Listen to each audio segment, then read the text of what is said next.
They thought the black security guard was just napping until he stopped a bank robbery. What happens when an invisible security guard becomes the only thing standing between armed robbers and innocent lives in an upscale Atlanta bank? He saves everyone, only to be handcuffed like a suspect. What unfolds next shakes the nation's idea of justice to its core. Northside Trust wasn't the kind of bank that made headlines. It didn't need to be. It was the kind of place that wore prestige like a custom suit, smooth on the outside, tight in all the wrong places. The floors were a polished slab of white marble that made your footsteps feel like whispers. The walls were mostly glass, sleek and modern, like they were trying to look transparent without actually being seen through. And the coffee? Let's just say it came in tiny cups and cost more than Jerome's mama's Sunday roast. Inside, everything was in order. The kind of order where folks smile a little too much and whisper when they should be yelling. An order that was less about safety and more about image. And right by the front entrance, like furniture you don't remember buying, sat Jerome Barkley. Now, if you asked any of the bank's execs who Jerome was, they'd say something vague like, "That security guy, right?" As if his presence was more suggestion than reality. Mid-50s, black, veteran eyes with a stare that saw through your tie and into your bluff. To the customers, he was invisible.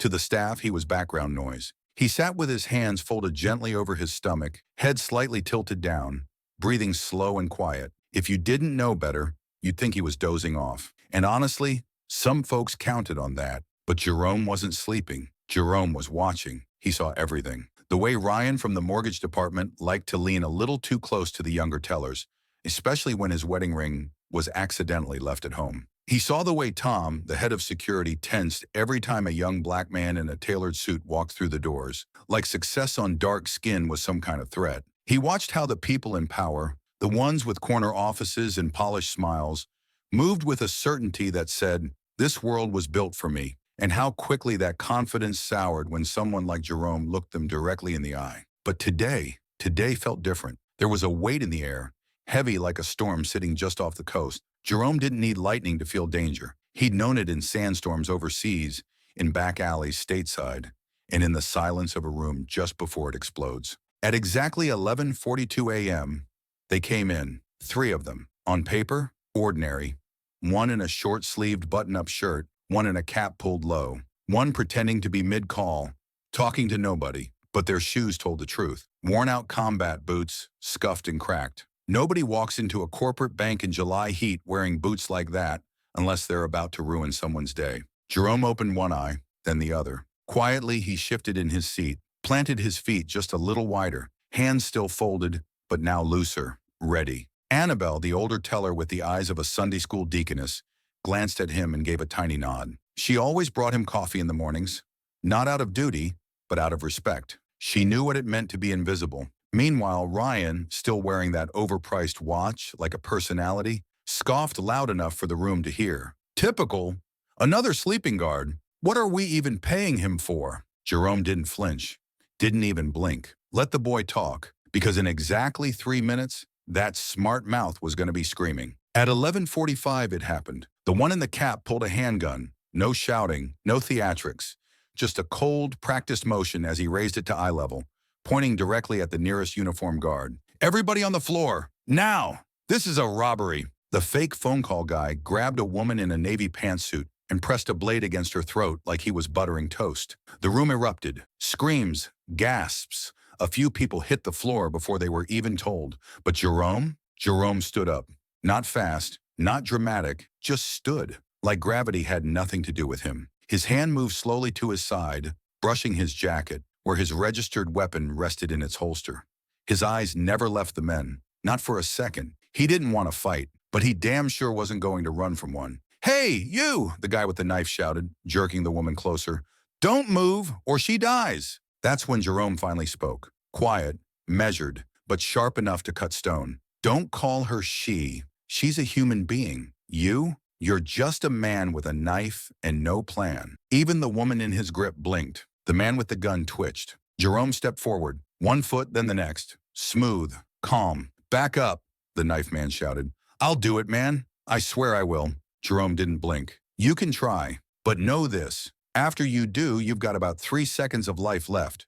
Maybe 2 if I'm quick." The gunman fired, missed, Just barely. A light fixture exploded in a rain of sparks and plastic, and that's all Jerome needed. In a flash, he lunged. The gun was out. The training kicked in.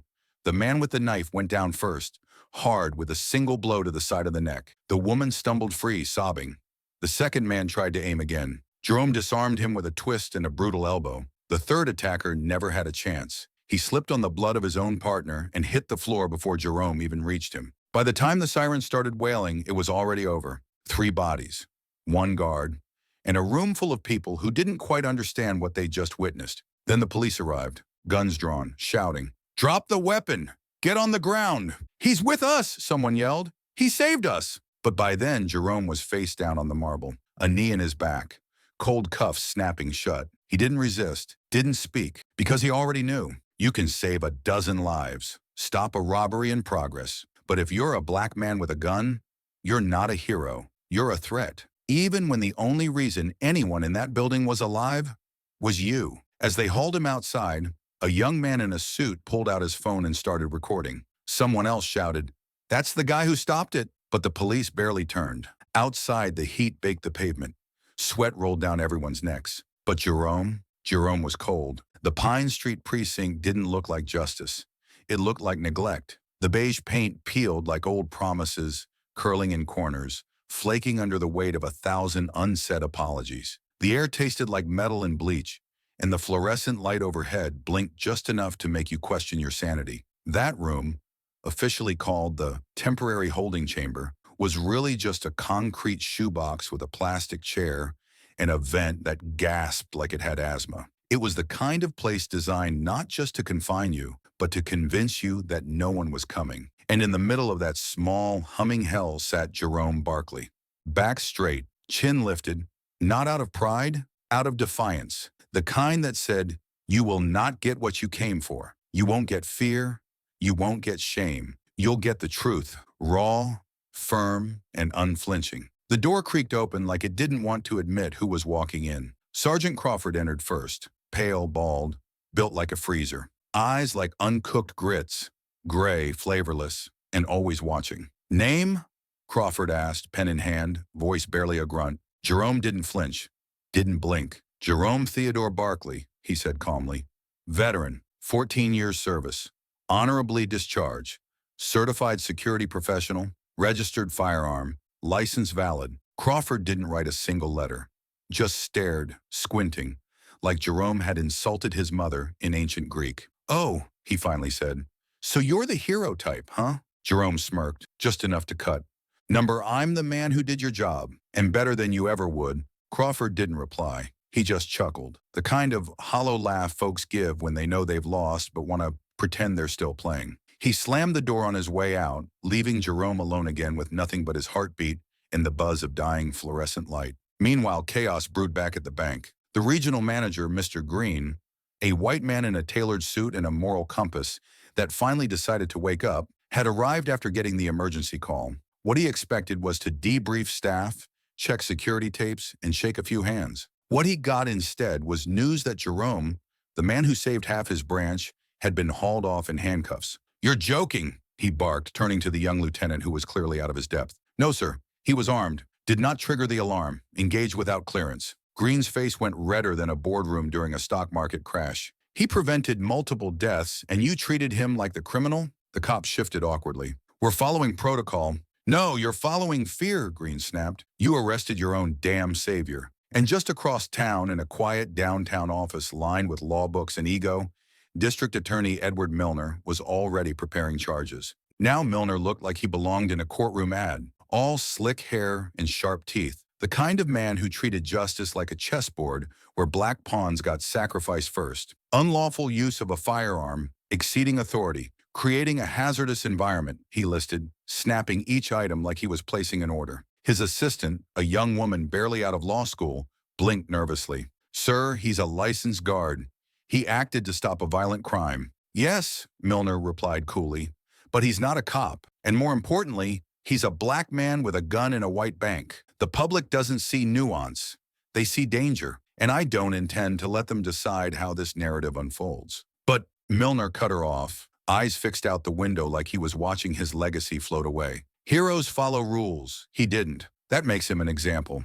And we need examples to keep the system clean. Back at Pine Street, another door opened. This time it was Captain Joyce Wells, a woman who wore her badge like a burden, not a trophy. Dark skin, braided hair tucked beneath her cap. She walked with purpose and fire, not because she had something to prove, but because she'd already proved it 100 times over. She stepped into the room and folded her arms. "You know why you're here?" she asked. Jerome didn't miss a beat. "I'd guess it's because the police don't like being outperformed by the guy they ignore every morning." She cracked a smile. "Just for a second. You talk slick. 14 years of writing letters from a desert foxhole teaches a man how to say what matters." "Milner's pressing charges," she said, stepping closer. "3 of them. Worst case scenario, 5 years. Best case, they ruin your name." Jerome nodded slowly. "And you? You here to tell me to cut a deal?" "I'm here for the truth, but truth is quiet when it's not given a mic." Jerome leaned forward, eyes sharp as knives. "Then give me the mic." 30 minutes later, WXTL News rolled into the precinct. Reporters, cameras, the whole circus. Jerome stood before them, uniform still rumpled, face unreadable, jaw tight with a mix of anger, clarity, and calm. "Why did you intervene, Mr. Barkley?" asked the reporter. Jerome looked into the camera like it owed him respect. "Because somebody had to," he said. "I saw a man with a knife, another with a gun, and a room full of people frozen in fear. Nobody moved, so I did." "And why, do you think, were you arrested?" He let out a slow, heavy breath. "Because I wasn't wearing the right uniform, and because my skin told them more than my actions ever could." Within hours, the story exploded. Social media lit up. Hashtags, memes, op-eds. Everyone had an opinion, but the consensus was clear. Black man stops bank robbery, ends up in cuffs. Wrong color, wrong costume. Heroism isn't bulletproof when your skin isn't either. Back in Milner's office, the DA was livid. "This is theater," he snapped. "This is public manipulation." But the court of public opinion had already convened. Late that night, a quiet protest began outside the precinct. First Annabelle, the elderly teller, holding a handwritten note and 2 cups of gas station coffee. "This man saved me," she said, eyes watery. "He did what no one else dared." Then came others, customers, co-workers, students who were inside the bank, all with stories, all with video, all demanding one thing: free Jerome. In the holding room, Jerome sat on that same cheap chair, but now the noise outside echoed through the vents. "He's not a criminal. He's our protector. Justice for Jerome." Captain Wells stepped into Milner's office again. "You still want to go through with this?" He didn't answer, but she saw the tremble in his hand. Not rage, fear, because for the first time, a black man with a spine and a story was louder than the law that tried to silence him. By sunrise, the Pine Street precinct wasn't just a building anymore. It was a battleground. It was a spotlight. It was a mirror being held up to a city that liked to believe it had moved past its shadows. But this morning, the shadows were painted in bold black letters across poster boards that read, "Justice for Jerome. He saved us. Rewrite the rules. And we see you." The walls of that old precinct, the same ones that peeled inside yesterday, now reflected camera flashes and echoed with chants. Reporters with sharp suits and even sharper questions crowded the curb. Activists held megaphones with a preacher's fire. Strangers linked arms like they were family. And in room number 3, past all the noise, past the drama of a city beginning to twitch with awareness, Jerome sat, still, steady, unshaken. Across the metal table, his interrogator had returned. DA Edward Milner, usually composed to the point of arrogance, now looked like a man cornered by something he couldn't cross-examine. "Truth. You realize what you've done?" Milner hissed, as if saying it quieter made it less true. "You've turned this into a circus. You've made yourself the poster child for a movement that wants to gut the police. For what? A headline? A sympathy campaign?" Jerome leaned forward just slightly, the way a man does when he's about to speak, not shout. "No," he said. "For the day someone like you doesn't get to decide who counts and who disappears." Milner's face flushed, the kind of red that comes from losing control. "You think those people out there care about you once the cameras go home?" He spat. Jerome raised an eyebrow. "You really think they're leaving?" Milner slammed his hand down on the table. The sound cracked like thunder in the dead quiet room. But it wasn't Jerome who flinched. It was Milner himself. Because that sound wasn't power. It was desperation. A man realizing the crowd outside wasn't just angry, they were awake, and he was the reason why. Across town, in the clean white walls of WXTL News, veteran anchor Lawrence Tate, adjusted his mic. He wasn't just a journalist. He was an old-school truth digger, a man who once marched in Memphis and still wrote his questions in longhand. The video of Jerome's takedown had haunted him all night, and now in a booming baritone that carried weight and weariness, he opened his segment. Good evening, Atlanta. Tonight we're not talking about heroes. We're talking about men who do their jobs and pay the price for being seen doing it. Then came the footage. Not the police version, not the sanitized clip they sent up the ladder. This was the raw feed. Jerome moving, fast, precise. A woman sprinting to safety. A gun knocked away. A threat neutralized. And Tate, off camera, said it plain. That's what the city calls a threat. That's what the badge called illegal. Next up was a woman with tear-glazed eyes and a trembling voice. My name is Chantel Mason, she said. He saved me. I was going to die. And he stepped in like a shield. And now he's the one locked up? By noon, phones in every political office in Georgia were lit up like Christmas. Hashtags trended. One as Free Jerome passed 1 million mentions. The people weren't whispering anymore. They were shouting. That same afternoon, Milner got the call he didn't want. You're turning this into a national problem, the governor's liaison barked through the phone. End it. Now or tomorrow, the headlines read, D.A. Milner outed as face of failure. Milner muttered something about procedure, about optics, about control. You don't get it, the voice snapped. You're about to become a verb.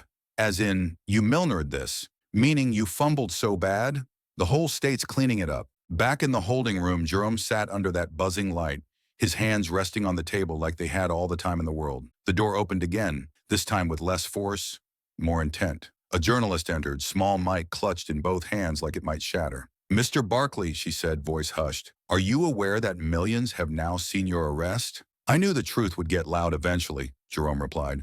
I just didn't know it would echo this far. What do you feel knowing that people call you a hero? He paused, looked at her, no smile, no blink. I feel the same thing I felt in Iraq when the chopper didn't come. The same thing I felt when I got home and they told me a black veteran wasn't a real hero. The same thing I felt when I put on this uniform and watched people walk by like I was part of the furniture. He leaned in, just a hair. And now I'm visible, but only because they didn't expect me to speak. What do you say to those who stand with you? He turned to the camera, and if his gaze had weight, it would have cracked the lens. I say this, I don't want your applause.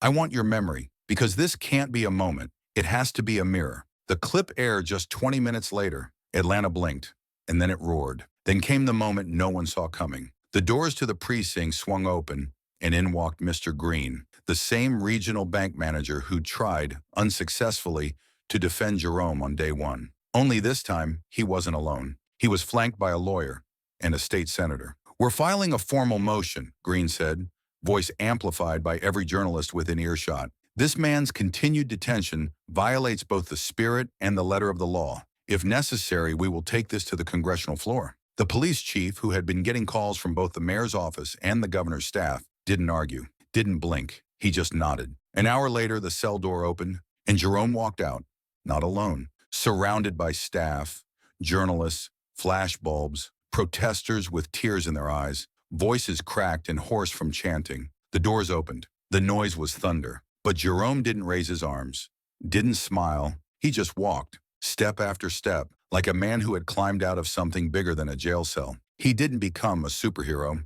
He became a signal. That evening, in a cheap motel far from the precinct and closer to peace, Jerome stood by the window. He looked out at streets he'd walked since boyhood, streets that had changed, streets that hadn't. And he thought, how many men like me never get this moment? How many told the truth and paid for it with silence? His phone buzzed, a number he didn't know. The message read, you gave us something to believe in. Thank you for standing up. For all of us. He didn't reply. He just closed the phone, leaned back against the wall, and for the first time in a long time, felt still, felt heard, felt free. 7 days can feel like a nap to the privileged. A blink, a week on the calendar, a line on a planner next to a reminder for a dentist appointment. But for Jerome Barkley, it was not a week. It was a resurrection, a redefinition, a reminder that when you get pushed so far past the line, the only way back is to draw a new one. He sat in the marble-clad lobby of the same Northside Trust Bank that once reduced him to a chair and a uniform. But this time, Jerome wasn't in his security blues.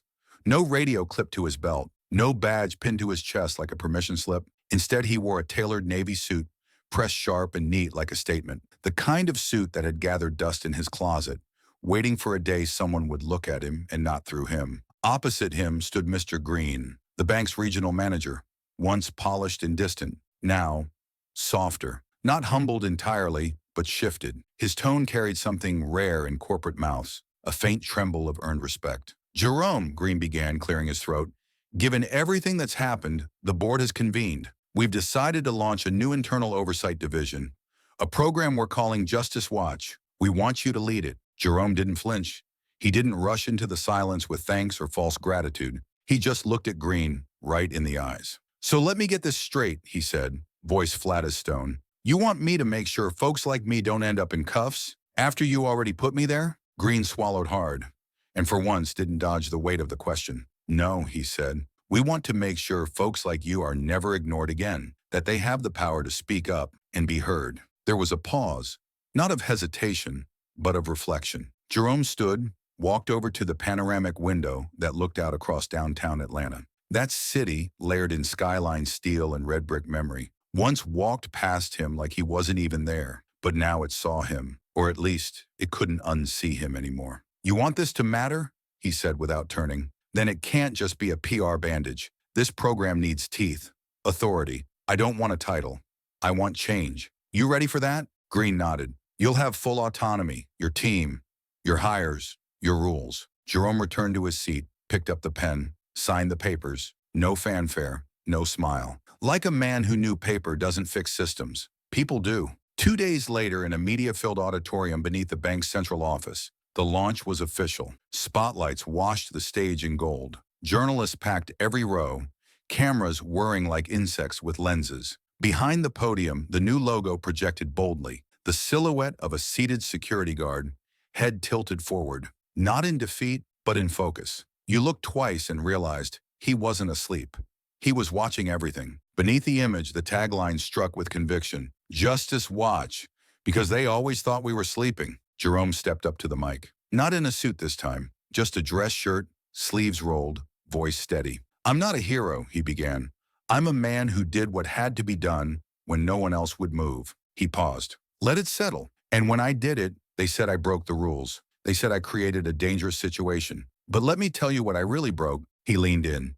"I broke the illusion, the lie that a black man doing his job is a threat, the lie that experience doesn't matter if your skin is the wrong color." You could hear breaths held across the room. "This initiative, this new program, isn't about me. It's about every person who works hard, stays invisible, and still ends up punished for standing tall. It's for the janitors, the night guards, the bus drivers, the nurses. It's for those who carry this city quietly and get tossed aside when they ask for fairness." The applause was heavy, not for show, but because his words cut open the room. "I'm not here to reform a broken wall," Jerome said.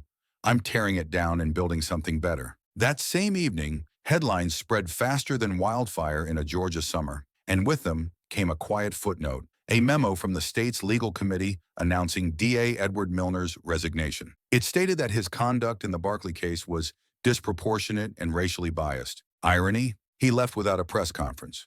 No cameras, no statements, just a door swinging shut behind a man who mistook his job for supremacy. Meanwhile, Atlanta had a new symbol. On street corners, walls, and train stations, murals started appearing overnight. Always the same image: the silent watchman in the chair, eyes half closed, painted in silhouette. Underneath, a message: "We're not asleep anymore." No one knew who painted the first one, but they multiplied, faster than graffiti crews could scrub, and no one tried too hard to stop it. One morning, Jerome returned to the original Northside Trust branch, not as security, but as the newly minted director of internal ethics. The place looked the same: glass walls, too much tile, smell of disinfectant and money. A young Cuban guard at the front snapped to attention the moment he saw him. "Mr. Barkley, sir." Jerome raised a hand. "Take it easy, son. No need for sir. I'm Jerome. You on post?" "Yes, sir. Yes. Absolutely." "Good. Stay that way.